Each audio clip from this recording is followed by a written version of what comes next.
तुम्हें समझा रहा हूं कि केवल शरीर मरते हैं, आत्मा नहीं मरती।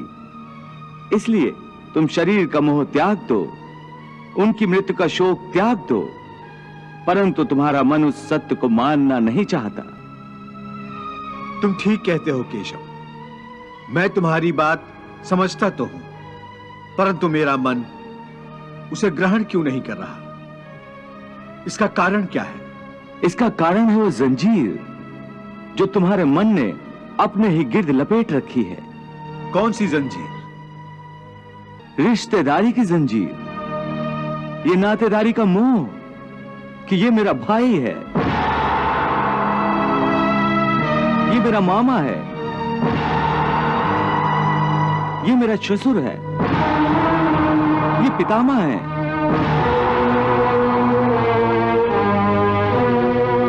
तुम ठीक कहते हो कि रिश्ते नातों की जंजीरों ने मुझे चारों तरफ से जकड़ रखा है, परंतु मैं इस जंजीर को कैसे तोड़ दूं? मैंने मान लिया कि ये सारे शरीर नाशवान हैं, परंतु इनके साथ जो मेरे रिश्ते हैं वो तो नाशवान नहीं है, वो तो सच्चे हैं। भीष्म मेरे पितामह हैं, अभिमन्यु मेरा पुत्र है, महाबली भीम मेरा सहोदर भाई है। ये रिश्ते तो सच्चे हैं। भले इन सब के शरीर मर जाएंगे, परंतु इन सब के साथ जो मेरे रिश्ते हैं वो तो नहीं मरेंगे। जैसे आज मेरे पिता महाराज पांडु का शरीर नहीं है, परंतु मेरे पिता आज भी महाराज पांडु हैं। पिता पुत्र का तो वो पवित्र रिश्ता समाप्त नहीं हुआ। इन रिश्तों की पवित्रता पर मैं कैसे प्रहार करूं? शरीर को भूल जाओ, परंतु अपने दादा के रिश्ते पर तीर कैसे चलाऊं? अपने भाई के नाते पर तलवार कैसे उठाऊं? अर्जुन, ये रिश्ते, ये नाते सब इस जन्म के हैं। इस जन्म से पहले या इस जन्म के पश्चात इन रिश्तों का कोई अस्तित्व नहीं रहता। ये काका, मामा, भाई, पुत्र, पितामह पिछले जन्म में कहां थे? तुम्हारे क्या लगते थे? और अगले जन्म में ये क्या होंगे, कहां होंगे?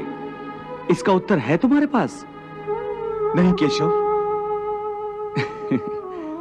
इसीलिए कहता हूं कि जब शरीर नाशवान है तो ये रिश्ते भी नाशवान हैं,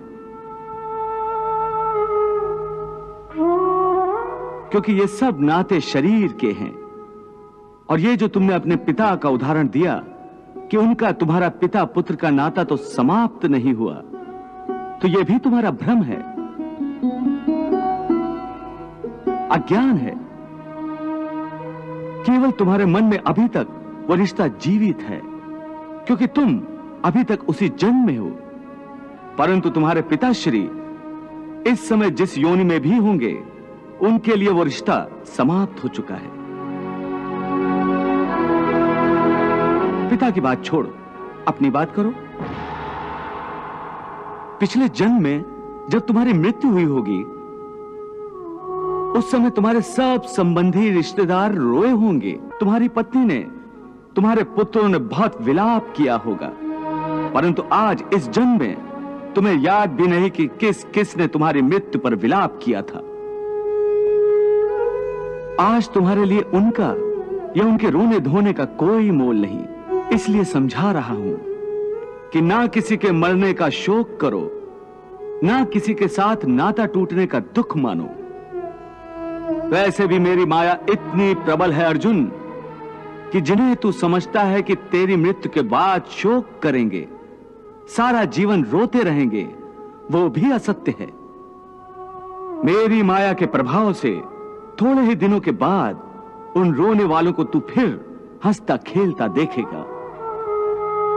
मित्र 4 दिन रोता है, भाई 10 दिन रोता है, पत्नी उससे अधिक रोती है, माता सबसे अधिक समय तक रोती है। परंतु सबके आंसू धीरे धीरे सूख जाते हैं और उन आंखों में फिर से नए नए सपनों की रोशनी चमकने लगती है। क्या तुम बता सकते हो कि पिछले जन्म में तुम्हारे किस रिश्तेदार ने तुम्हारे लिए कितना विलाप किया था? नहीं केशव, ये मैं कैसे बता सकता हूं? मुझे तो ये तक याद नहीं कि वो कौन थे। बस जिस तरह तुम अपने पिछले जन्म को भूल गए हो, उसी तरह तुम अपने इस जन्म को भी भूल जाओगे। इस जन्म के रिश्तों का अर्थ तुम्हारे आने वाले जन्म में कुछ भी नहीं रह जाएगा। आज अभिमन्यु को तुम अपना पुत्र समझ रहे हो सकता है पिछले जन्म में वो तुम्हारा पिता रहा हो, या आने वाले जन्म में तुम्हारा महाशत्रु बन जाए। आज तुम जिनको अपना रिश्तेदार समझ रहे हो, जिन्हें आदरणीय समझ रहे हो, और इसी कारण उनकी हत्या करने से संकोच कर रहे हो सकता है उन्हीं में से किसी ने तुम्हारे किसी पिछले जन्म में तुम्हारी हत्या की हो, या तुम ही अगले जन्म में उनकी हत्या कर दो। हे अर्जुन, ये रिश्ते शरीर के जन्म के साथ पैदा होते हैं और शरीर की मृत्यु के साथ मर जाते हैं। इसलिए इन रिश्ते नातों के चक्रव्यूह से बाहर आ जाओ। आत्मा अमर है, इस अमर सत्य को पहचानो। रिश्ते तो बदलते रहते हैं। हे अर्जुन, इसलिए तुम्हें न रिश्तों से मोह करना चाहिए, न रिश्तों के टूटने का शोक करना चाहिए। यही सांख्य योग का ज्ञान है कि मनुष्य को एक सन्यासी की भांति सोचना चाहिए कि ये सब रिश्ते नाते मोह को उत्पन्न करते हैं, और मोह इन रिश्तों को इतनी जोर से पकड़ लेता है जैसे एक लोभी पुरुष नदी में डूबते हुए भी धन की गठरी को नहीं छोड़ता।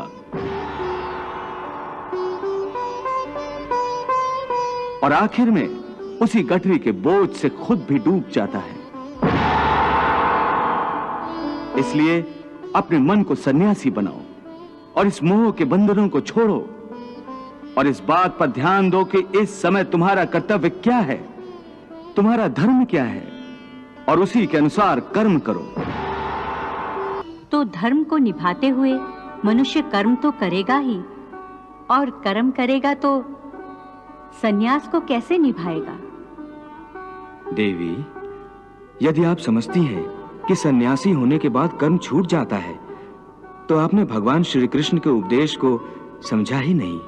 हाँ प्रभु, बात स्पष्ट रूप से मेरी समझ में नहीं आ रही है, इसीलिए मैं आपसे समझना चाहती हूँ। देवी, ऐसा नहीं है जैसा आप समझ रही हैं। संसार में जीने के लिए हर प्राणी को कुछ न कुछ कर्म तो करना ही पड़ता है, जो उसके लिए अनिवार्य है, आवश्यक है। जैसे पेट की भूख मिटाना हर जीव के लिए अति आवश्यक है,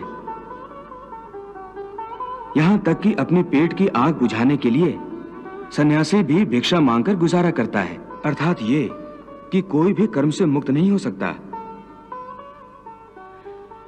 परंतु यदि भगवान श्री कृष्ण की शिक्षा को समझ ले तो मनुष्य कर्म करते हुए भी कर्म से मुक्त हो सकता है। प्रभु, कर्म करते हुए कर्म से कोई कैसे मुक्त हो सकता है? जैसे स्वयं भगवान श्री कृष्ण। हाँ देवी, मानव अवतार में भगवान श्री कृष्ण का जीवन और आचरण समस्त मानव जाति के लिए संसार में रहते हुए सन्यासी होने का एक उत्तम उदाहरण है। उन्होंने संसार में रहते हुए धर्म समझकर कर्म किया, जय पराजय अथवा फल की चिंता कभी नहीं की। इसलिए जब आवश्यक हुआ युद्ध भी किया, कभी हारे कभी जीते, परंतु उनके चेहरे पर वही मुस्कान और उनके हृदय में वही शांति रही। वो चाहते तो विजय श्री की माला हर बार उनके गले में होती। उन्होंने कर्म करते हुए भी लाभ हानि या उसके परिणाम की चिंता कभी नहीं की, और अपने कर्तव्य पद से कभी नहीं हटे। संसारी रिश्ते से कंस उनका मामा था, परंतु धर्म की रक्षा के लिए उन्होंने उसका संहार करने से भी मुंह नहीं मोड़ा। सो देवी, भगवान श्री कृष्ण अर्जुन को इसलिए यह उपदेश दे रहे हैं कि तेरा धर्म युद्ध करना है, परंतु यदि तू इस भावनाओं की नदी में बहता रहा और मन को अपने वश में ना कर सका तो तू अपने धर्म का पालन नहीं कर सकेगा। इसलिए मन को सन्यासी बना और अपने क्षत्रिय धर्म का पालन कर। हे केशव, एक तरफ तुम सन्यास की बात करते हो, सन्यासी की भांति सब नाते रिश्तों के बंधन को तोड़ने को कह रहे हो, और दूसरी ओर मुझे कर्म करने को कह रहे हो। ये दोनों बातें विरोधी हैं। तुम जानते हो कि मनुष्य जब कोई कर्म करता है तो उस कर्म का कोई कारण होता है, कोई प्रेरक होता है जिसकी प्रेरणा से मनुष्य कर्म करता है।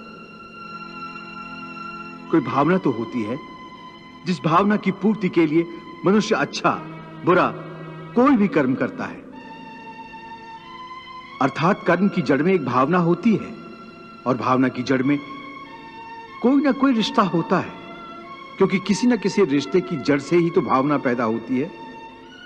इसलिए यदि मनुष्य सारे रिश्ते तोड़ देगा, अपनी भावना को त्याग देगा, तो फिर वो कर्म किसके लिए करेगा?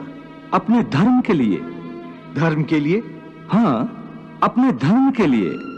अर्थात धर्म के लिए भावना की आवश्यकता नहीं होती? नहीं, धर्म के लिए भावना की नहीं, बल्कि अपने कर्तव्य के ज्ञान की आवश्यकता है। वाह प्रभु वाह।